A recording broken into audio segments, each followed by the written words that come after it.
Hello everyone, आप सबका वांगशान bubble में फिर से एक बार बहुत बहुत बहुत स्वागत है। चलिए Curse of the Dragon Emperor के पार्ट 2 को शुरू करते हैं। लान वांगजी को ये याद भी नहीं था उसने पहली बार ड्रैगन एम्परर की स्टोरी कब सुनी थी। शायद से वो जब एक बेबी था तभी। शायद उसके अंकल ने उसे एक पोएम सुनाई थी, उसमें एक स्टोरी थी।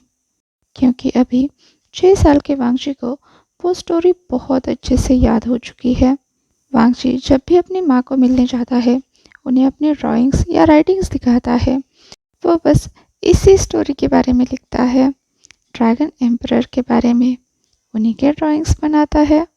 वांगजी की माँ, जिन्हें वो आनियांग बुलाता है, उनका नाम भी शिफेंग है, जैसे कि उस फीनिक्स क्वीन का था। लान वांगजी को आज भी अच्छे से याद है जब उसने पहली बार रेड ड्रैगन डायनेस्टी के ख़त्म होने की कहानी सुनी थी। उसकी छोटी से छोटी बात वांगजी को ज़बानी याद है। अभी सर्दियों का मौसम चल रहा था। डेंटिया हाउस के बाहर हवाएं बहुत तेज़ और ठंडी चल रही थी। फिर भी वांगजी गर्म था।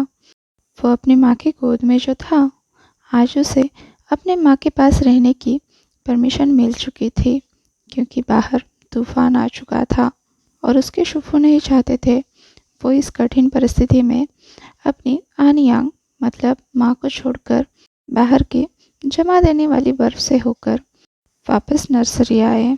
दोनों माँ बेटे अंगीठी के सामने बैठे थे। वांगजी की माँ उसके बालों में कंघी कर रही थी। बालों की ध्यान सुलझाते वक्त भी वांगजी को थोड़ा सा भी जोर महसूस नहीं हो रहा था, जैसा कि नर्सरी में उसे महसूस होता है। उसके बाल खींच नहीं रहे थे क्योंकि उसकी माँ बहुत जेंटल थी।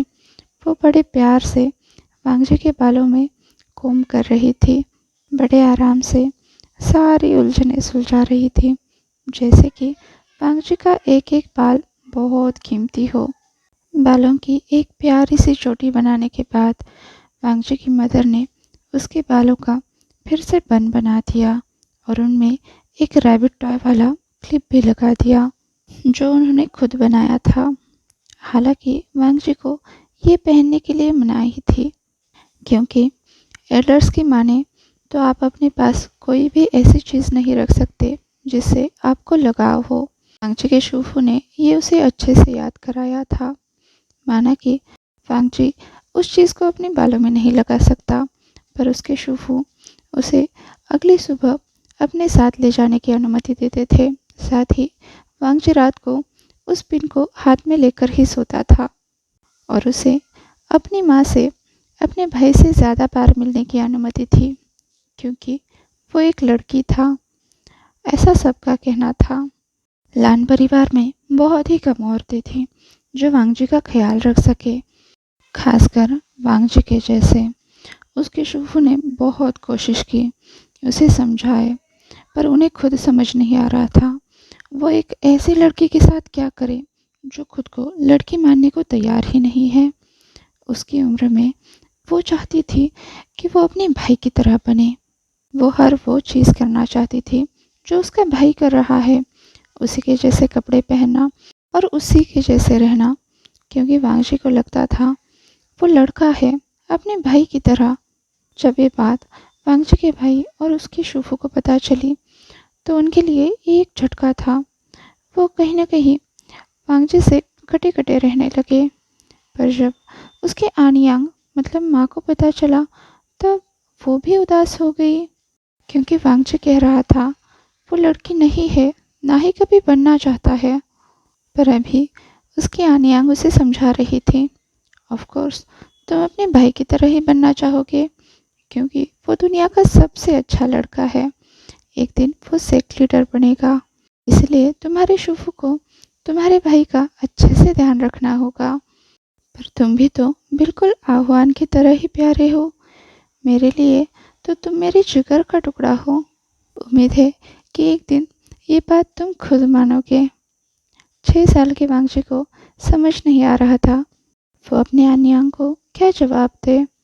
बस उसने अपना सर अपने माँ के कंधे पर रखा और आंसू बहाने लगा। तभी उसकी माँ ने अपने बालों से एक फिनिक्स हेयरपिन निकालते हुए कहा, मैं चाहती हूँ तुम इसे रखो। उन्होंने वो चीज़ निकालकर वांगजी के मेडन बन में लगा दी। मेडन बन मतलब वांगजी की मदर ने उसकी हेयर स्टाइल लड़कियों की तरह बनाई थी। वांगजी की भौहें सिकुड़ी। उसने तुरंत वो फिनिक्स पिन अपने बालों से हटा दी। उसे ऐसे अपने बन में कुछ भी पहनना अच्छा नहीं लगता था, खासकर वो चीज़ें लड़कियों की तरह हो तब तो उसे बिल्कुल पसंद नहीं था। ऊपर से ये चीज़ें उसके बन को इम्बैलेंस बना देती थी। उसकी माँ ने कहा, आयो, तुम्हें ये अभी पहनने की ज़रूरत नहीं है, बस इसे अपने पास रखना, ठीक है? वांगजी की माँ ने वांगजी के गाल पिंच करते हुए कहा। साथ ही उसे समझाने लगी, एक दिन जब तुम बालिग हो जाओगे तब तुम्हें हीलिंग की यात्रा पर निकलना होगा।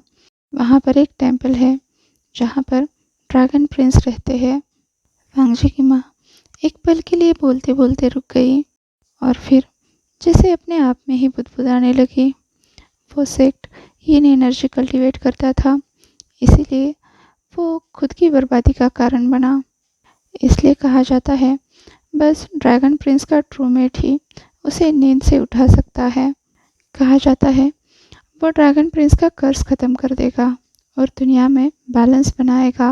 वांगजी ने अपने हाथ में पड़े फिनिक्स पिन के पैटर्न पर उंगली से फिराते हुए पूछा, प्रिंस विभूषण को श्राप क्यों लगा आनिया? उसे किसी ने नहीं बताया था कि अचानक से सारे ड्रैगन्स कहाँ चले गए और प्रिंस को ऐसे हजारों सालों तक सोने पर किसने मजबूर कर दिया। ताकत के लिए बाबाई, इंसान का लालच कभी ख़त्म नहीं होता। एक ड्रैगन के पास इतनी ताकत होती है कि बाकी पूरी दुनिया मिलकर भी उस ताकत का मुकाबला नहीं कर सकती। वांगजी की माँ ने वांगजी के चेहरे पर हाथ फिराया, फिर उसकी आंखों में देखते हुए कहा, इसलिए लोग हमेशा उस चीज़ के पीछे पड़ जाते हैं जो उनके पास नहीं है। इस बात को कभी मत भूलना बेटा। वांगजी के मदर का वो चेहरा, वो बातें वांगजी के दिमाग में हमेशा हमेशा के लिए छप गई। वांगजी अपनी प्यारी सी आवाज़ में बुदबुदाया, हमारे सेट में लालच मना है आनियांग। वांगजी की मदर ने कहा, अगर ये सच होता तो मैं कभी यहाँ नहीं होती अजान। वांगजी आगे कई सालों तक इन शब्दों का मतलब समझने की कोशिश करता रहा, पर उस रात उसे एक और सपना भी आया था जिसमें एक लाल रंग का पक्षी था जो आग की लपटों में घिर चुका था, पर उस आग ने उसे जलाने के साथ साथ एक नया शरीर भी दिया जो उसी आग से बना था। जब अगली सुबह वांगजी उठा, वो आखिरी बार था जब उसने अपनी आनियांग को देखा था और आज इस वक्त वेंशु का खून से लथपथ चेहरा देखकर वांगजी को अपनी माँ की बातें याद आ रही थीं। वेन लोगों का आक्रमण बहुत ही अचानक हुआ। बिना किसी दया के उन्होंने पूरे लान क्लान को ख़त्म कर दिया और इतना खून खराबा देखने के बाद वांगजी को एक बात याद आई। वेन रोहान ने सभी सेक्ट के उत्तराधिकारियों को कल्टीवेशन टूर्नामेंट के लिए बुलाया था, पर इन प्रतियोगिताओं में कुछ अलग हुआ जब लान वांगजी ने तीरंदाजी में वेन चाओ को हराया, क्योंकि उसे आज भी सेक्ट के बाहर एक लड़की के रूप में जाना जाता था। वेन रोहान उस वक्त तो चुप रहा। करीब शाम तक उसने कुछ भी नहीं किया, पर जब आखिरी विदाई होनी थी, फाइनल बैंक्वेट जो सभी सेक्ट के बीच में होना था, उसने अपनी चाल चली और सबके सामने वांगजी का हाथ मांगा अपने बड़े बेटे वेंशु के लिए। वेन रोहान ने कहा, जैसा कि सब जानते हैं लान क्लान सबसे खूबसूरत है, पर इनमें सबसे ज़्यादा खूबसूरत है वांगजी, इसका न सिर्फ खूबसूरती में बल्कि कल्टीवेशन में भी कोई हाथ नहीं पकड़ सकता। ऐसी लड़की से पैदा होने वाले बच्चे बहुत शक्तिशाली बनेंगे जिन्हें यकीनन सेक्ट लीडर बनना चाहिए। और जैसा कि आप सब जानते हैं, वेंशु मेरा बेटा है, मेरा वारिस, जिसे यकीनन हक है कि उसे ऐसी बीवी मिले। वेन रोहान सीधा लान सिचेन की तरफ देखकर मुस्कुरा रहा था, जिसे अपने एक्सप्रेशन छुपाने में महारत हासिल थी। सभी लोग अभी लान सिचेन की तरफ ही देख रहे थे, उसके जवाब का इंतज़ार कर रहे थे। सिचेन ने तुरंत उठकर बो करते हुए कहा, महोदय, मैं और मेरी छोटी बहन आपकी इस प्रशंसा से दंग रह गए हैं। पर जैसा कि आप जानते हैं, वांगजी अभी बहुत छोटी है और मेरे सेक्ट का मानना है, जब तक उसकी पढ़ाई पूरी नहीं होती, हमारे सेक्ट में उसकी शादी को लेकर कोई चर्चा नहीं होगी। सिचेन ने मुस्कुराकर इस बात को यही छोड़ दिया, पर वैन रोहान इतनी जल्दी हार मानने वालों में से नहीं था। वांगजी और सिचेन के लानसेट लौटे हुए एक हफ्ता भी नहीं हुआ था कि वैन सेना ने उन पर हमला कर दिया। सबसे पहले वांगजी के शूफू ने लान सिचेन को ज़रूरी स्क्रॉल्स की हिफाजत की जिम्मेदारी सौंपकर गुस्से से बाहर भेज दिया। लान सिचेन अपने शूफू के सामने आंखों में आंसू लिए घुटनों के बल खड़ा था, जाने के लिए मना करने की कोशिश कर रहा था। सीधी सी बात थी, उसके जाने के बाद वांगजी का ख्याल कौन रखेगा। वो अपने शूफू को मनाने की कोशिश कर रहा था, उसकी जगह उसके शूफू यहाँ से चले जाए। पर शूफू ने उसे समझाते हुए कहा, तुम गुसु लानसेट के वारिस हो, चाहे जो हो, पर तुम्हें हर हालत में जिंदा रहना है और इस सेक्ट के सारे सीक्रेट्स बचा कर रखने हैं। फिर लांचरेन ने लान सिचेन को उठाकर उसके कंधे पर थपथपाते हुए कहा, मैं तुम्हें भरोसा दिलाता हूँ, वांगजी आज वेंस के हाथ नहीं लगेगा। पर आज वांगजी वेन सेना से घिरा हुआ था, उसके पीछे शूफू खड़े थे, वो भी दूसरी तरफ के वेन सिपाहियों से लड़ ही रहे थे। उनका घर, उनका गुस्सू आग के लपटों में जल रहा था। इन सिपाहियों ने हंशी को भी पूरी तरह से जला दिया। वांगजी और लांचरेन को उसे जलता हुआ देखने के लिए मजबूर कर दिया।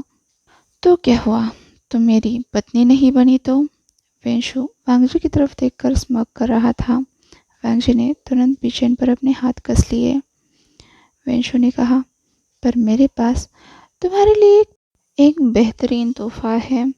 वेंशु ने तुरंत वांगजी के पैरों के पास कुछ तो फेंक दिया। वो चीज़ जली हुई थी, धुआं निकल रहा था।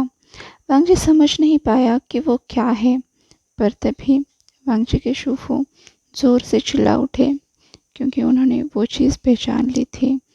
वो वांगजी के पिता का जेड गुआन था। वो गुआन वांगजी के पैरों तक आते आते टूटकर बिखर गया था।